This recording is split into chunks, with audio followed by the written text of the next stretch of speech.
안녕하세요. 저는 이혼을 하고 난 후 사연 열차의 애청자가 되어 여러 사연들을 들으며 위로도 받고 때론 함께 화도 내며 시간을 보내고 있는 여자입니다. 오늘 제가 이렇게 사연을 보내게 된 이유는 다들 그러하듯 저의 기가 막혔던 이혼 사연을 나눠보고자 이렇게 사연을 쓰게 되었습니다. 그럼 시작해 볼게요. 저와 남편은 결혼한 지 1년밖에 되지 않은 신혼 부부였어요. 같은 회사 동료로 만나 오랜 시간 함께 지냈죠. 연애 역시 오래 했던 터라 신혼부부 그 특유의 풋풋한 감정은 없었지만 오래 봐왔던 시간만큼 잘 맞는 부분들도 많아 나름 잘 지내고 있었어요. 크게 다투는 일도 없었고 생활 패턴도 잘 맞았고요. 거기에다 친정뿐 아니라 시댁 역시 다른 지역에 있어서 저희 두 사람만 잘 지내면 다른 이유로 싸울 일은 전혀 없을 거라 생각했죠. 하지만 이런 제 예상을 남편은 보기 좋게 짓밟아 놓더군요. 평화롭게 남편과 하루하루를 보내던 어느 날, 남편이 무언가 숨기고 있다는 느낌이 점점 강하게 들기 시작하더군요. 왜 남자들 그런 행동 있잖아요. 과하게 제 눈치를 살핀다는 느낌이 들며 어딘가 모르게 뚝딱거리는 멍청이처럼 행동하는 거요. 전 그런 남편을 지켜보다 답답해서 터놓고 물어보았죠. 여보, 무슨 일 있지? 어? 아니, 아무 일 없는데 왜? 당신 요즘 수상해? 계속 내 눈치 살피고 행동도 어색하고. 하여튼 이상한 게 한두 가지가 아니라고. 그러지 말고 숨기고 있는 거 있으면 빨리 말해. 내가? 아닌데. 나 진짜 숨기고 그런 거 없어. 남편은 한사코 아니라며 손사래를 쳤지만 남편의 행동은 계속해서 더욱 수상해졌어요. 갑자기 전화를 화장실이나 제가 없는 곳에서 받는다거나 회사에선 점심을 함께 밥을 먹곤 했는데 이야기도 없이 점심시간에 사라져 한참 뒤에나 나타난다거나 등등 수상한 점이 한둘이 아니었어요. 남편의 그런 행동은 저와 인내심을 바닥치게 했고 결국 남편을 다시 추궁하기 시작했죠. 여보, 거짓말할 생각하지 말고 바른 대로 말해. 무슨 일이야? 무슨 일이길래 요즘 그렇게 수상하냐고. 제 말엔 짜증과 의심이 가득했고 남편은 더는 숨길 수 없다는 생각이 들었는지 머뭇거리더니 그간 무슨 일이 일어났는지 말하기 시작하더군요. 그게 사실은 우리 형 이혼하게 됐다네. 그것 때문에 이런저런 이야기 나누느라 정신이 없었어. 뭐? 이혼? 이렇게 갑자기? 요즘 계속 다툼이 잦다는 이야기는 듣긴 했는데 결국 이혼하기로 했다나 봐. 악이 없을 때 그냥 정리하기로 합의했다네. 아, 그래. 그런데 그걸 왜 숨겨? 나만 괜히 이상한 오해했잖아. 아무리 요즘 이혼에 관대하다고 한들 사실 이혼이 좋은 일도 아니고 당신한테 이야기 꺼내는 게 좀 조심스럽기도 하고 망설여지기도 했어. 마냥 숨길 수 있는 일이 아니긴 하지만 알 때 알더라도 굳이 내 입으로 알리고 싶지 않아서 아무 말 안 했던 건데 당신이 이상한 오해할 거라곤 생각도 못했어. 미안해. 괜히 혼자 이상한 상상하게 해서. 아, 그래. 당신 말 들어보니까 이해가 안 되는 건 아니네. 당신도 마음고생 많았겠어. 그래서 아주버님은 괜찮으셔? 점점 괜찮아지고 있는 것 같아. 다시 한번 미안해, 여보. 남편은 진심으로 저에게 미안하다며 사과를 해왔고 저는 괜찮다며 그 상황을 넘겼어요. 하지만 모든 사실을 털어놓은 남편의 얼굴은 여전히 어두웠고 전 단순히 혈육이 가슴 아픈 일을 겪어 저런가 보다 했어요. 다른 사람도 아닌 형이 이혼을 했다고 하니 동생 된 입장에서 많이 속상한가 보다 했는데 그게 아니더군요. 남편의 표정이 그런 데는 다른 이유가 있었고 그 이유는 시숙이 이혼 사실을 알리고 난 후 얼마 뒤부터 서서히 알게 되었어요. 시작은 시숙의 갑작스러운 등장이었습니다. 어느 날은 퇴근하고 집으로 돌아가 있는데 남편과 함께 시숙이 집에 있더라고요. 아무런 이야기도 못 들었던 터라 저는 당황할 수밖에 없었죠. 남편을 얼른 방으로 데리고 와 이게 어떻게 된 일인지 물었어요. 어떻게 된 거야? 아주버님이 왜 여기에 있어? 그게 형이 이혼하면서 회사를 옮겼다나 봐. 마침 회사가 이 근처라서 잠시만 신세 좀 지자고 하네. 뭐? 그걸 왜 이제 말해? 그런 중요한 일은 나하고 상의 정도는 했어야지. 어떻게 이런 문제를 당신 혼자 결정할 수가 있는 거야? 그것도 다른 문제도 아니고 한 집에서 생활하는 문제를. 내가 불편할 거란 생각은 안 하는 거야? 내가 오라고 한 거 아니야. 형이 신세 좀 지자고 했었는데 난 확답 준 게 없었단 말이야. 그냥 생각 좀 해본다고만 했지. 기회 봐서 당신한테 물어보려고 했었는데 형이 저러고 와버렸지 뭐야? 아, 정말 미치겠어. 물어보나 마나 당연히 안 되는 거잖아. 내가 어떻게 아주버님이랑 한 집에서 살아. 진작에 당신이 안 된다고 했어야지. 아, 나도 미치겠다고. 기회 봐서 안 된다고 하려고 했는데 저렇게 밀고 들어온 걸 어떻게 해. 다시 나가라고 할 수도 없고 말이야. 정말 미칠 지경이더라고요. 덜컥 짐부터 싸서 들어온 시숙과 벌써부터 시숙한테 잡혀 제대로 말도 못하는 남편. 저는 아무리 사정이 그렇다 한들 같이 사는 건 도저히 안 된다고 말하려는 순간 시숙이 우리 이야기를 엿듣고 있기라도 한 듯 노크를 하며 저를 부르는 소리가 들리더군요.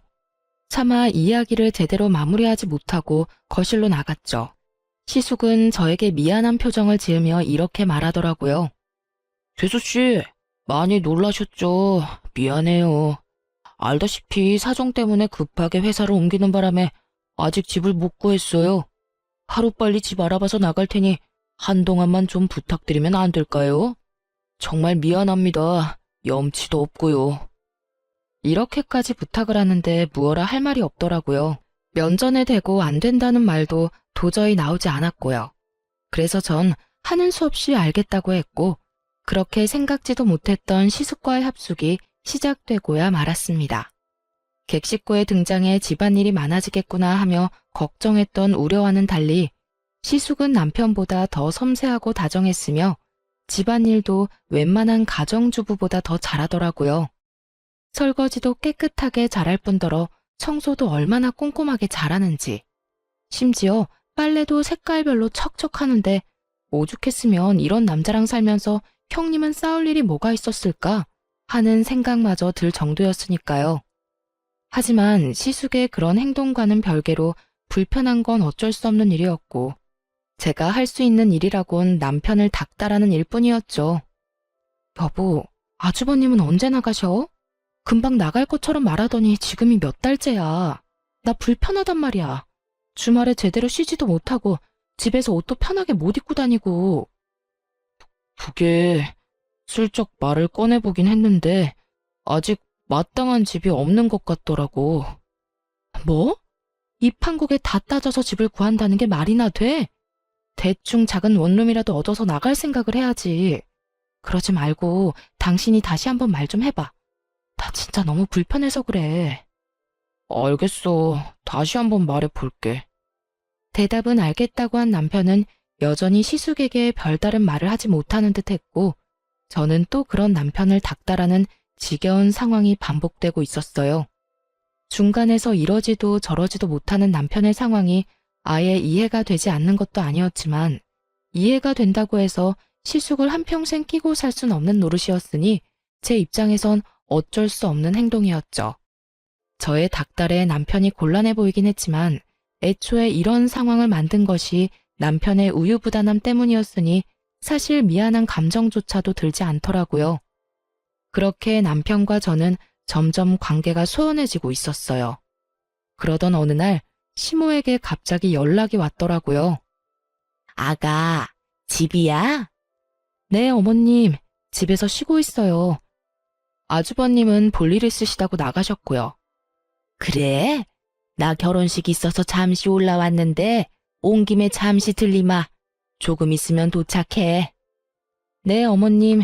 조심해서 오세요. 시모의 갑작스러운 방문이 반갑기는 처음이더군요. 그도 그럴 것이 제가 이때껏 본 시모는 꽤 합리적인 사람이었기에 이 불편하고 말도 안 되는 상황을 정리해 줄 수도 있겠다는 일말의 기대가 있었기 때문이었죠. 하지만 그런 제 기대는 시모의 등장과 함께 산산조각이 나고 말았습니다. 집으로 들어선 시모는 저에게 따뜻한 눈빛을 보내며 제 손을 꼭 부여잡고선 이렇게 말하더군요. 아가야, 고생이 많지? 내가 다 한다, 다 알아. 내가 요즘 너한테 얼마나 고마운 줄 몰라. 아무쪼록 우리 아들들 앞으로도 잘 부탁한다. 맞잡은 손에서 식은땀이 다 나려고 하더군요. 아들들을 잘 부탁하다뇨. 전 시모의 손을 슬며시 빼내며 이렇게 말했어요. 아니에요, 어머님. 계속 같이 사는 것도 아니고 곧 집 구해서 나가신다고 했는데요, 뭘. 그러니 그렇게까지 말씀 안 해주셔도 돼요. 제 말에 시모의 표정이 의아하게 바뀌는가 싶더니 이내 남편을 바라보며 이렇게 말하더군요. 너 아직도 말 못했니? 아유, 너도 참 너다. 아직도 이야기 안 하고 도대체 뭐 했어? 시모의 말에 남편은 고개를 숙이며 아무 말도 못하고 있었고 이해하지 못할 상황에 저 역시 남편에게 물었죠. 이게 무슨 말이야? 나한테 못한 이야기가 또 있어? 그런 거야? 말을 좀 해봐. 저는 불안한 예감에 남편을 닥달하기 시작했고 저의 닥달에 여전히 말이 없는 남편을 대신해 시모가 답을 주더군요. 에휴, 내가 이야기하마. 다름이 아니라 네 시숙 한동안 여기서 좀 더 살아야 할 것 같아. 네? 얼마나요? 아주버님은 곧 나가실 거라고 했는데요. 그게 요즘 네 시숙 선보고 다니고 있어. 마음 맞는 사람만 나타나면 바로 결혼 진행할 거니까 그때까지만 좀 같이 살거라. 남는 방에 그냥 좀 같이 사는 건데 괜찮지? 이건 또 무슨 개떡 같은 소리인가 싶더군요. 이혼한 지 얼마나 됐다고 다시 결혼 생각을 하는 것도 어이가 없었지만 언제 할지도 모르는 결혼을 기다리는 동안 우리 집에서 생활하겠다는 결심을 했다는 것도 어이가 없더라고요. 그것도 집주인인 저에게 한마디 상의도 하지 않고서 말이에요. 저는 그 순간 어이가 없음과 동시에 화가 치솟아오르며 이 모든 것을 확실하게 못 박을 필요가 있다고 생각되더군요. 저기 어머님, 그건 좀 곤란할 것 같아요. 뭐? 지금 곤란하다고 했니? 네, 사실 지금까지 같이 지내는 것도 저 좀 많이 불편해요. 주말에는 편하게 집에서 쉬고 싶은데 아주버님 계시니까 편히 쉬지도 못해요. 차림도 매번 신경 써야 해서 불편하기도 하고요. 애초에 길어도 한 달이겠거니 했는데 아무튼 전 좀 힘들 것 같네요. 너 혹시 생활비 때문에 그러니? 그런 거라면 걱정하지 마라. 내가 다달이 생활비 보내주마. 아니요, 어머님. 돈 때문이 아니라 말 그대로 불편해서 싫어요. 그리고 언제 세상가 드실지도 모르는데 어떻게 같이 산다고 할 수 있겠어요? 아무튼 여러모로 힘들 것 같네요. 죄송해요. 저는 단호하게 저의 뜻을 전했고 그런 저의 태도에 시모는 섭섭한 기색을 내비치긴 했지만 어떻게 해서든 저를 설득하려 애써 화를 억누르며 말하더라고요. 예, 그러지 말고 다시 생각해봐. 괜히 나가서 돈 낭비할 바엔 여기서 같이 지내면 돈도 아끼고 가족끼리 붙어 살면서 가족 정도 들고 얼마나 좋니? 죄송해요, 어머님. 아무리 그러셔도 전 힘들 것 같아요. 시모가 친절하게 설득하든 간절하게 설득하든지 간에 저는 뜻을 굽히지 않았고 점점 시모의 얼굴이 일그러지던 그 순간이었어요. 현관문이 열리며 외출해서 돌아온 시숙이 집으로 들어왔고 심상치 않은 분위기에 빠르게 상황을 살피더니 시모에게 핀잔을 주기 시작하더군요. 어머니, 또 그런 말도 안 되는 소리 하셨어요. 저 손 안 본다니까요. 재수씨, 저 여기서 계속 지낼 생각 없으니까 어머님 말씀은 잊어주세요. 오늘도 집 보고 왔는데 꽤 괜찮은 것 같아서 한 번만 더 보고 계약하려고 해요. 시숙은 듣지 않아도 무슨 상황인 줄 알겠다는 듯 다급히 저를 안심시키기 시작했고 그런 시숙의 말을 들은 시모는 언짢은 기색을 숨지 않고 저를 나무라더군요. 너 하나만 이해하면 되는 일인데 그걸 못 참니? 이게 뭐니? 괜히 아까운 돈만 낭비하게 생겼잖니? 가족끼리 좀 같이 사는 게 뭐가 불편하다고 저 유난인 건지? 정말 시모의 말을 듣고 있는데 하고 싶은 말들이 목젖을 마구 때리고 있었지만 꾹 참았습니다. 이미 시숙은 조만간 나가겠다는 말을 뱉어냈고 제가 여기에서 입을 더 열어봤자 시모하고 싸우기밖에 더 하겠냐는 생각에서였죠. 그런 저의 의중을 읽은 남편은 황급히 시모를 배웅하고 나섰고 시숙은 시모를 끌고 가다시피 데리고 나가며 터미널로 모셔다 드리겠다고 하더군요. 이런 남자들의 행동을 보니 그 어이없는 제안은 그저 시모 혼자만의 계획이었구나 싶긴 했지만 남편에게 화가 나는 것은 어쩔 수 없더라고요. 여보, 정말 매번 이럴 거야? 이런 이야기는 빨리 나한테 말했어야지. 그게 도저히 입이 안 떨어져서 그랬어. 당신은 이 상황을 빨리 정리하고 싶어 하고 엄마는 엄마대로 계속 난리고 형은 자기가 알아서 한다고 나보고 잠자코 있으라고 그러고 나도 여러모로 힘들었다고. 하여튼 당신한텐 미안해. 괜히 우리 형 때문에 이런 일이나 겪게 하고 말이야. 그걸 말이라고 해? 당신 원래 이렇게 우유부단한 사람이었어? 어머님, 아주버님한테 당신이 딱 잘나서 안 된다. 빨리 나가달라고 한마디만 하면 이런 일이 벌어지는 일도 없을 거 아니야. 당신이 매번 우물쭈물 아무 말도 못하고 그러니까 두 사람 다 긍정으로 알아듣고 이러는 거 아니야. 당신 말이 다 맞아. 미안해. 내가 애초에 잘 대처했어야 했는데 나도 내가 이렇게까지 우유부단한 사람인 줄 몰랐어. 미안해, 여보. 우유부단의 끝인 남편을 붙잡고 이야기해봤자 달라질 것은 없어 보였죠.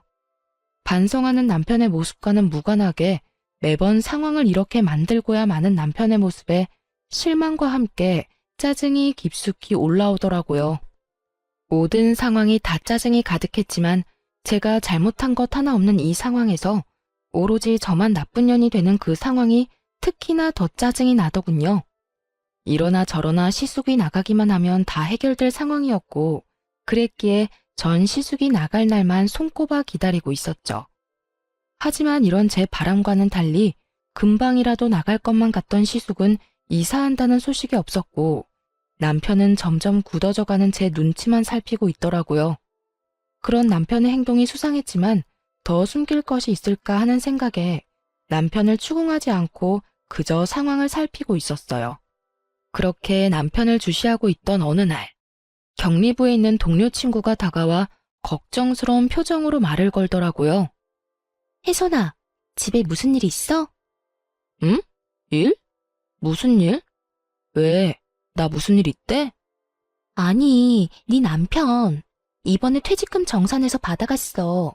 대출도 알아보고 있는 것 같던데 도대체 무슨 일이길래 그 큰돈이 필요한가 싶어서. 이건 또 무슨 일인가 싶더군요. 퇴직금만 해도 금액이 꽤 될 텐데 그것도 모자라 대출까지. 전 깊이 생각해 볼 필요도 없이 분명 시숙과 관련해서 무슨 일이 일어나고 있다는 것을 직감적으로 느끼게 되었죠.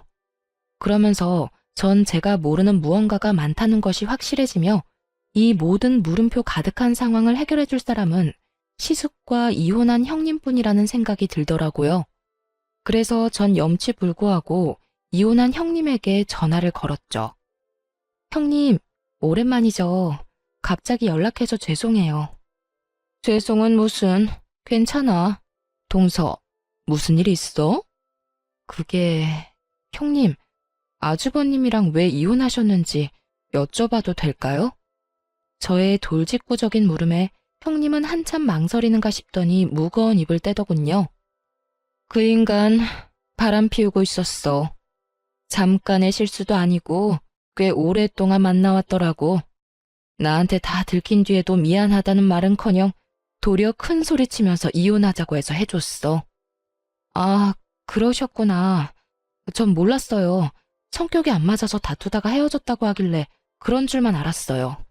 마음고생 많으셨겠어요. 그 당시엔 배신감도 들고 이때껏 뭐 때문에 그렇게 살았나 싶어서 조금 힘들긴 했는데 이젠 괜찮아. 사실 이미 마음 떠난 사람이란 거 알고 있었거든. 그런 사람 붙잡고 외롭게 살던 때보단 그냥 혼자 사는 지금이 덜 외롭고 행복해. 아, 네. 그렇다면 다행이긴 한데 하여튼 이런 거 물어봐서 죄송해요. 아니야, 그건 그렇고 요즘 그 인간 동서한테 신세 지고 있다는 소식 들었어. 내가 이런 말 해야 하나 말아야 하나 고민 많이 했는데, 동서, 그 인간 돈 없어. 상간녀 위자료랑 자기 위자료 다 그 인간이 내서 아마 지금 빚잔치 중일 거야. 그러니까 얼른 내쫓아버려. 그렇지 않으면 그 인간 쭉 늘어붙을 수도 있어. 어쩐지 역시 형님께 죄송하지만 여쭤보길 잘한 것 같네요. 이제서야 하나둘씩 퍼즐이 맞춰지는 기분이에요. 그렇다면 다행이고. 그리고 자세히는 말 못하지만 서방님도 잘 살펴봐.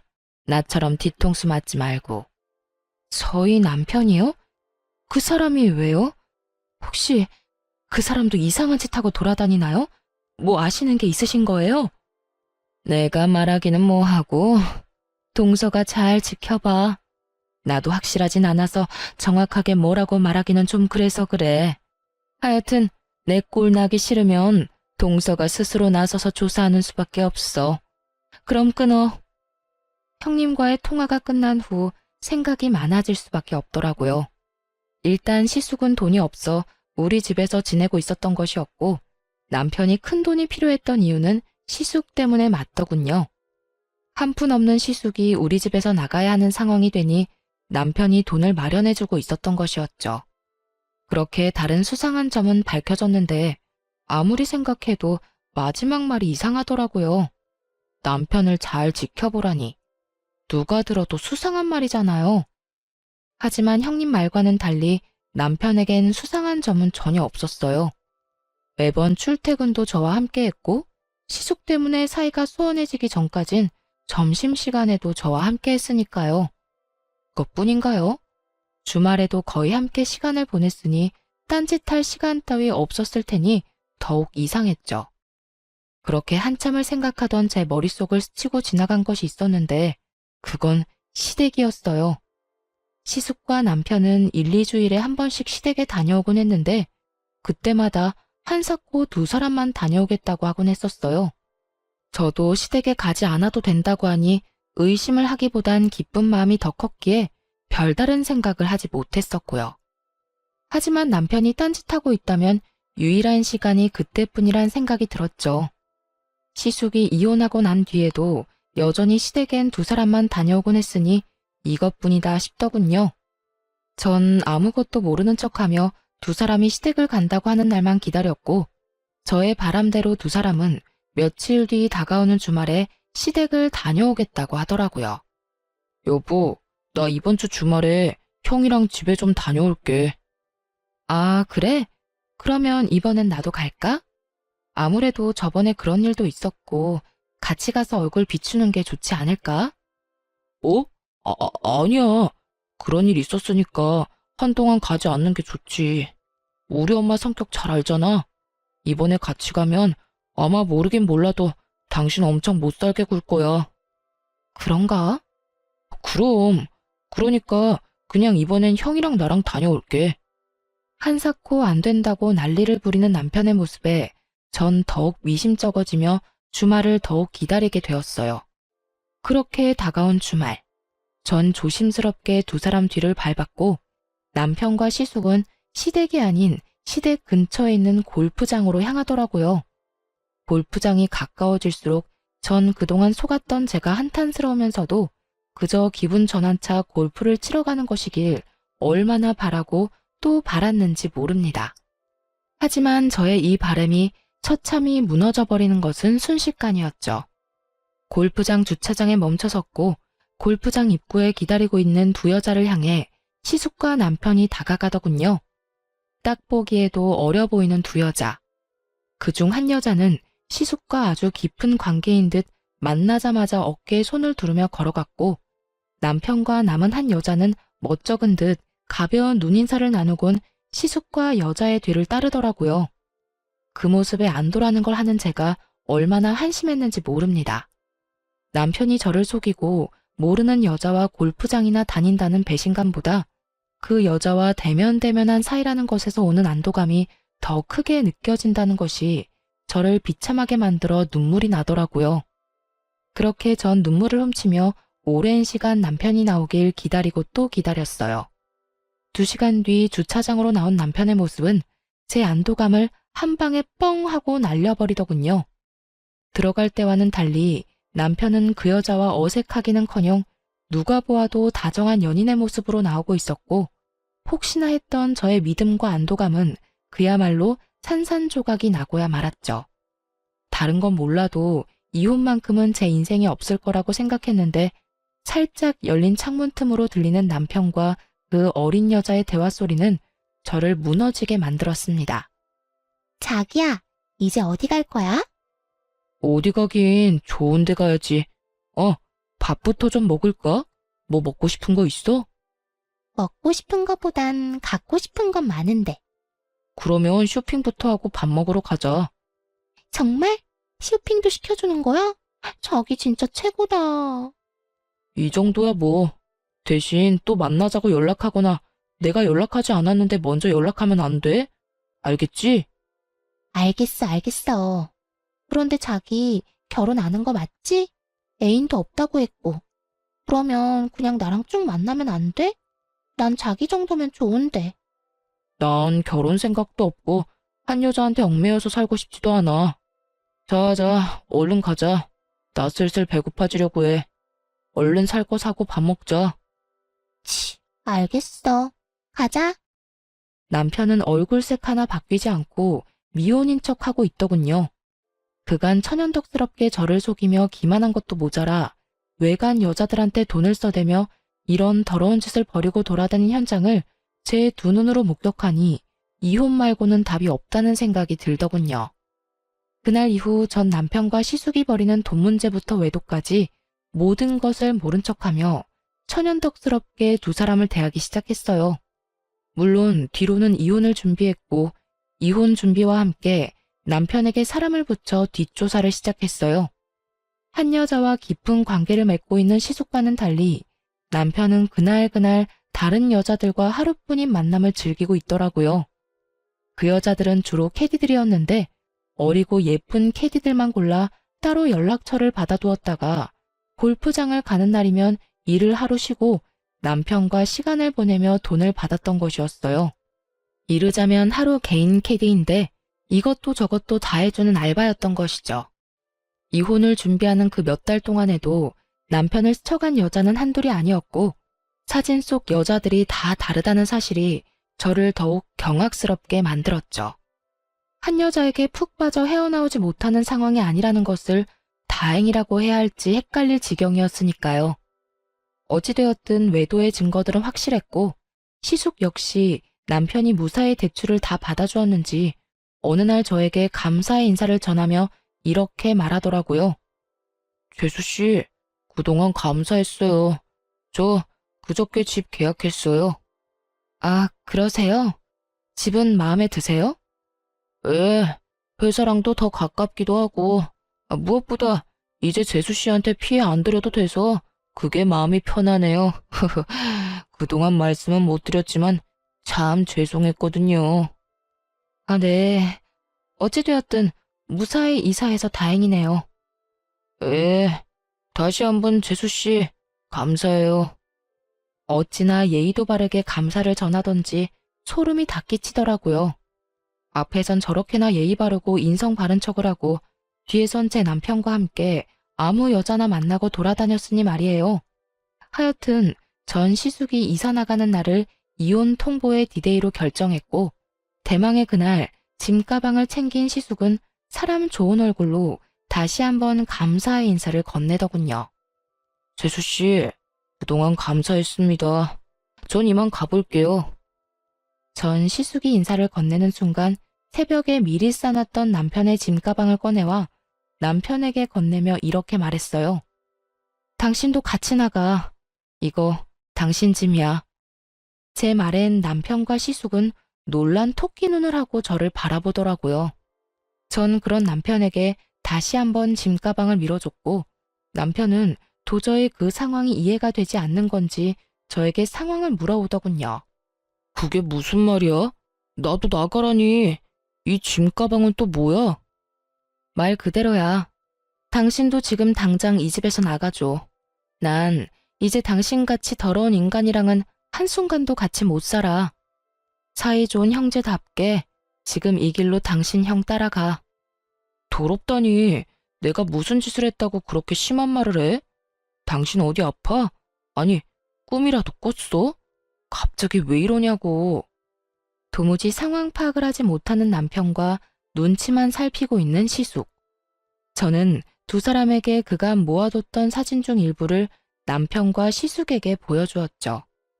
증거들을 본 두 사람은 얼굴이 사색이 되어가고 있었고, 전 그런 두 사람에게 이렇게 말했어요.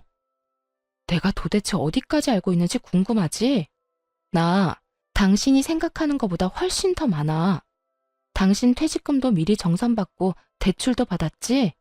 아마 그 돈으로 당신 형 집 구해줬을 테고. 그걸 어떻게... 여보, 내 말 좀 들어봐. 그런 게 아니라... 또 거짓말 하려고 그래? 내가 무슨 바본 줄 알아? 아, 됐다 됐어. 어찌되었든 난 당신이랑 같이 못 사니까 이혼하고 집 정리될 때까진 당신이 그렇게나 사랑하는 형 집에 가서 살아. 내가 여기서 지낼 거니까. 저의 통보에 남편은 그제야 큰일이다 싶었는지 무릎까지 꿇고 빌기 시작했고, 시숙은 남편이란 짐을 떠안기 싫었는지 급하게 짐가방을 챙겨 도망치듯 집을 빠져나가 버리더군요. 그런 시숙의 모습에 남편은 당황한 듯 잠깐 멈칫했지만 여전히 저의 바지가랑이를 붙잡고 애원하기 시작했어요. 여보, 제발 이러지 마. 나 한 번만 용서해줘. 나 당신 정말 많이 사랑하는 거 알잖아. 나 당신 말 잘 듣고 이제껏 잘했잖아. 말 잘 듣고 잘하는 사람이 한다는 짓이 이 여자 저 여자 찝쩍거리고 다니는 짓거리인 것인지 참 기가 다 막히더군요. 저는 저를 붙잡고 있는 남편의 손을 뿌리치며 소리를 빽 질러버렸습니다. 이거나 이렇게 붙잡고 매달려도 달라지는 건 아무것도 없으니까 얼른 네 형이나 따라가라고. 저의 단호한 태도에 남편은 저를 더욱 강하게 붙잡으며 말도 안 되는 말을 짓거리기 시작하더군요. 여보, 나 한 사람이랑 깊게 만난 적도 없고 그건 그래, 실수. 한 번의 실수라고 하는 거야. 그랬겠지. 한 여자한테 얽매이는 삶은 살고 싶지 않았을 테니까. 참 대단하다. 바람 피운 것도 어이없는데 뭐? 결혼도 한 적이 없어? 여자친구도 없어? 어떻게 그렇게 얼굴색 하나 안 변하고 천연덕스럽게 거짓말을 해? 당신 진짜 모습이 뭐야? 도대체 어떤 게 당신 진짜 모습이냐고. 당신이 나한테 얼마나 많이 실망했는지 나 다 알아. 그런데 여보, 나 믿어줘. 나 진짜 딱 한 번만 만나고 끝이었어. 두 번 만난 여자는 단 한 번도 없었어. 그냥 그저 조금 즐긴 것뿐이지 감정을 준다거나 한 적은 절대로 없었어. 내가 사랑하는 사람은 당신 한 사람뿐이고 나한테 여자는 당신뿐이야. 정말 이것만은 맹세할 수 있어. 이 무슨 궤변인지 모르겠더군요. 하루뿐이면 바람이 아닌 것이 되나요? 한 번뿐이면 잘못이 아닌 일이 되는 건가요? 전 끝까지 정신 차리지 못하는 남편에게 확인 사살을 시켜줬어요. 야, 한 번이든 하루든 외도는 외도고 바람은 바람이야. 그리고 네가 나 몰래 그 큰 돈을 대출까지 받아서 네 형 준 것만 해도 이혼 사유는 차고도 넘치는 거 몰라? 그 돈 때문에 이러는 거면 걱정하지 마. 그 돈 형이 형편 되는 대로 다 갚아준다고 했어. 당신이 이번 한 번만 덮고 지나가주면 내가 어떻게 해서든 돈도 다 받아오고 당신한테 지금보다 더 잘할게. 그리고 꼭 당신이 하라는 대로 당신이 원하는 대로 하면서 살게. 돈? 걱정? 내가 미쳤니? 네 명의로 네가 대출받아서 네 형 준 건데 내가 왜 그런 걱정을 해? 당신 같은 인간 용서할 생각 추호도 없고 이혼은 무슨 일이 있어도 할 거니까 너는 네 살 길이나 걱정하라고. 제 말에 남편은 닭똥 같은 눈물을 흘리며 제 발밑에 엎드려 애원을 하기 시작하더군요. 여보, 제발 이러지 마. 나 당신 없으면 안 되는 거 알잖아. 나 당신 없으면 못 살아. 난 네가 없어야 잘 사니까 당장 이 집에서 좀 꺼져. 나도 당신 같은 인간 쓰레기 없는 곳에서 깨끗한 공기로 숨 좀 제대로 쉬면서 살자. 내 말 안 들려? 당장 나가라고. 남편은 저의 폭언과 고함에도 아랑곳하지 않고 매달렸고 전 그런 남편을 안간 힘을 다해 뿌리치곤 집 밖으로 쫓아내버렸어요. 지난 몇 달간 묵은 채증이 확 다 내려가는 기분이더군요. 제가 그날까지 참고 또 참은 이유는 따로 있었어요. 제가 알아본 바론 시숙은 남편이 대출까지 받은 돈을 빌려 얻은 집에서 골프장에서 봤던 그 여자와 새 출발을 꿈꾸고 있었거든요. 심지어 남편은 있는 돈 없는 돈을 다 시숙을 줘버렸던 터라 본인은 따로 집을 얻을 능력조차 되지 않는 처지였죠. 이런 상황을 위해 전 남편이 대출까지 받는다는 사실을 다 알면서도 다 모른 척하고 있었던 겁니다. 이런 상황에서 쫓겨난 남편이 갈 곳이라곤 시숙의 집뿐일 테고 제가 알아본 시숙의 성격상 짐이 될 것이 뻔한 남편을 받아줄 리 없으니 의 좋은 두 형제의 사이가 멀어지는 것은 시간 문제니까요. 시숙에게 있는 대로 실망한 남편이 향후 어떤 행보를 걷게 될지 알 수는 없지만 그게 어떠한 선택이든 파국은 분명해 보였기에 여러모로 남편 놈의 앞날을 위해 이혼을 통보하기엔 딱 좋은 날이었습니다. 그렇게 진행된 이혼은 순탄하지 않았어요. 믿을 구석이라곤 저밖에 없는 남편 놈은 끝까지 갖은 수를 쓰며 이혼만은 막아보려고 애를 써댔지만 결국 소송에서 이혼을 판결받게 되었습니다. 전 남편은 물론이고 시숙에게 역시 위자료를 청구했고 조금의 위자료를 받을 수 있었어요. 저의 예상대로 전 시숙은 전 남편을 받아줄 리 없었고 전 남편은 자신의 돈으로 마련한 집에는 들어가 보지도 못하고 어디서 지내는 것인지 소송하는 내내 꼴이 말이 아니더군요. 꼴이 그게 뭐야? 왜?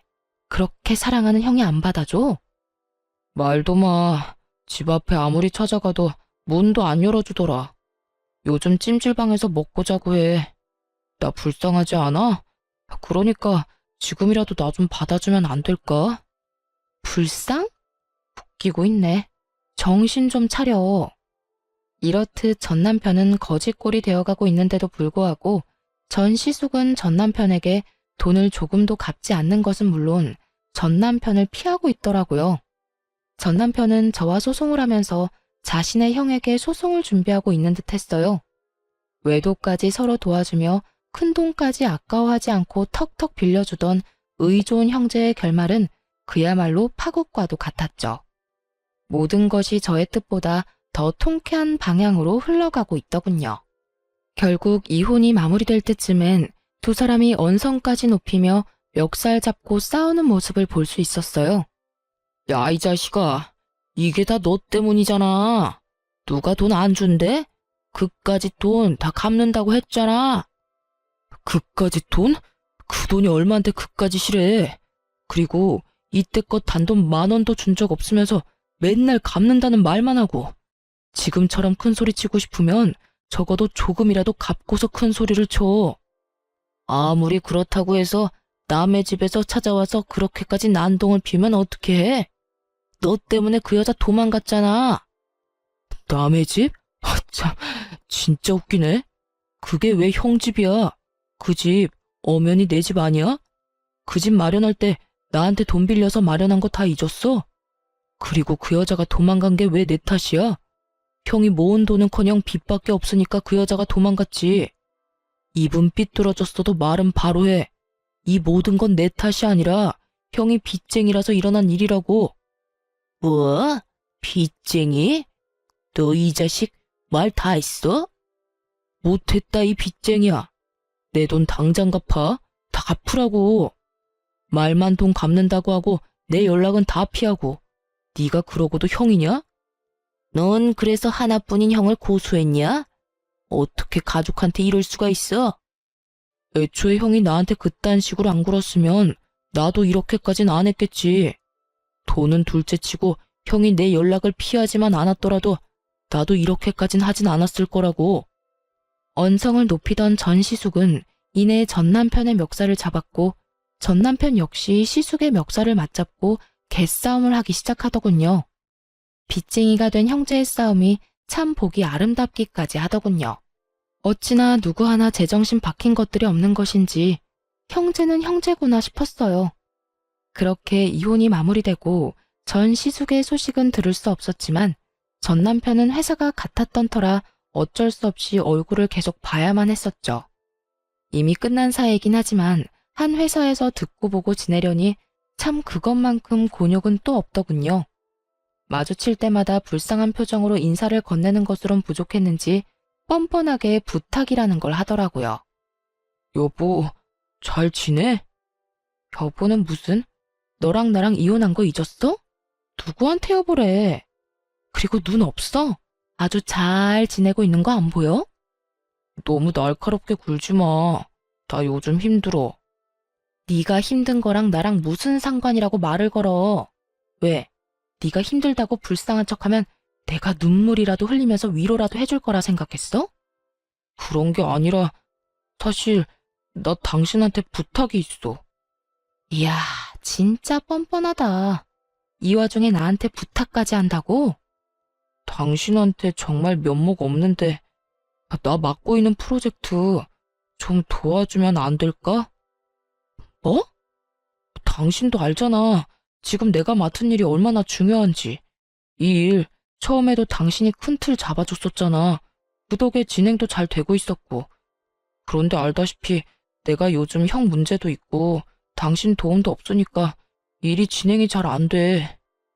그래서 지금 나한테 이혼한 전 남편이 부귀영화를 누릴 수 있게 일 좀 도와달라. 이거야? 부귀영화보다는 회사에 손해를 끼치면 안 되니까 그러니까 좀 도와달라는 거지. 다 회사를 위해서 말이야. 이 인간은 참 끝까지 뻔뻔하기 짝이 없다는 생각이 들더군요. 어떤 뇌구조를 가지고 살면 이런 상황에 일까지 도와달라는 말을 할 수가 있는 건지 참 대단하게도 파렴치한 인간이다 싶었어요. 전 그 인간 말종에게 딱 잘라 거절하며 쏘아 붙여주었죠. 회사 같은 소리 한다. 너 자신을 위해서겠지. 내가 진짜 바본 줄 아나. 너 내가 이 여자 저 여자 만나고 돌아다니다가 이혼당한 거 회사에 소문 안 낸 것만 해도 고마운 줄 알아.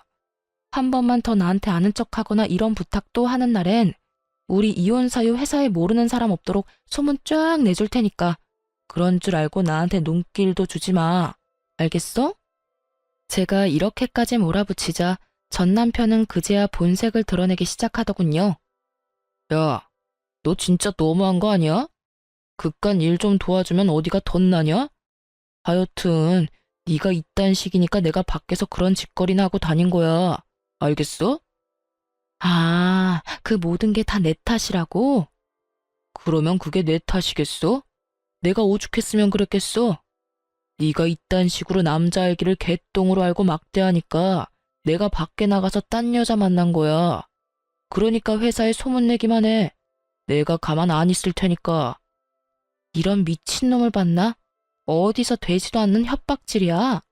너 진짜 정신 바짝 차릴 수 있게 인생 땅바닥에 곤두박질 치게 만들어줘? 내가 못해서 가만히 있는 줄 알아? 굳이 내가 내 손, 내 입 더럽히면서까지 노력 안 해도 너 스스로가 알아서 곤두박질 칠 거라서 가만히 있는 거야. 그러니까 애써 잘 참고 있는 사람 건드리지 말고 나한테 이렇게 헛소리할 시간에 가서 일이나 해. 네 말대로 회사에 패 끼치지 말고.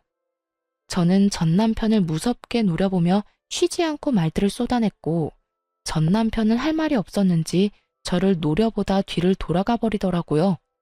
그 뒷모습에서 그놈의 앞이 훤히 보이더군요.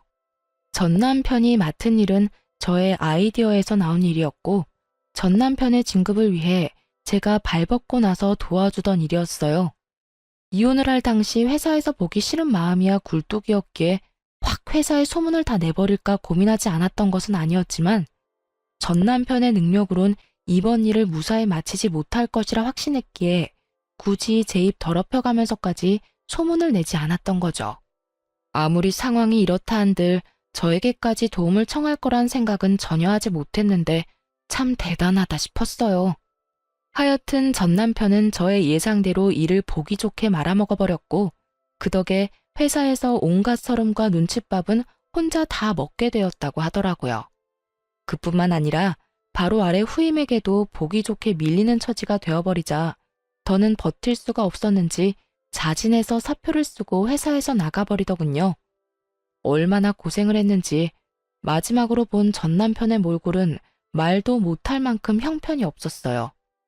그리고 회사를 그만두고 난 후에도 시숙과 돈 문제가 말끔히 해결되지 않았는지 이리저리 신세를 지며 살고 있다는 이야기를 들을 수 있었어요. 그 후론 전 남편의 소식은 들을 수가 없었고 그렇게 지긋하던 그 인간과의 인연도 끝이 났습니다. 전 요즘 회사 측의 배려로 제주도에서 지내며 근무를 하고 있어요. 오랜 버킷리스트처럼 꿈꿔왔던 제주살이를 회사에서 마련해준 숙소에서 회사까지 온전히 다니며 살 수 있다니 요즘처럼 좋은 날들이 또 없을 거란 생각이 들곤 하네요. 사실 제주도에 발령받았을 때 기쁘기도 했지만 아는 사람이 전혀 없어 외롭거나 우울해지면 어떡하지? 하는 생각이 들기도 했어요. 하지만 지인들이 주말마다 놀러와주는 바람에 그런 기분을 느낄 새도 없이 즐거운 나날들을 보내고 있어요. 제가 남편 복은 없어도 친구 복은 있는 것 같지 않나요? 하여튼 요즘은요, 마음이 편하고 하루하루 지내는 삶도 즐거우니 일의 능률도 더 오르는 것 같고 삶의 질이 많이 향상된 기분입니다. 가끔 친구들이 오지 않는 주말엔 이리저리 산책로를 찾아다니는 것도 큰 힐링이 되고 있어요. 언젠가 다시 서울지사로 돌아가기 전까지 부지런히 좋은 곳을 다니며 지금까지 남은 상처받은 마음을 잘 치유해 보려고요. 이로써 저의 긴 사연은 끝이 났습니다. 어떠셨나요? 많이 답답하셨을까요? 처음에 전 남편의 본 모습을 알게 되었을 땐 처음 겪어보는 슬픔과 절망에 시달렸던 것 같아요. 특히나 이혼이라곤 생각지도 못했던 터라 더욱 충격이 크기도 했죠. 하긴 누가 행복해지려고 하는 결혼에서 이혼을 상상이나 했겠어요. 어쨌든 그랬던 제가 이혼을 하게 되고 처음엔 막막했던 것도 사실입니다. 하지만 지금은 그 누구보다 행복하고 제 삶에 만족하면서 살고 있어요. 앞으로도 행복 가득한 제 삶을 위해 다들 응원해 주실 거죠? 그럼 감사한 마음으로 저는 물러가 보겠습니다. 저의 긴 사연 들어주셔서 감사합니다. 행복하세요.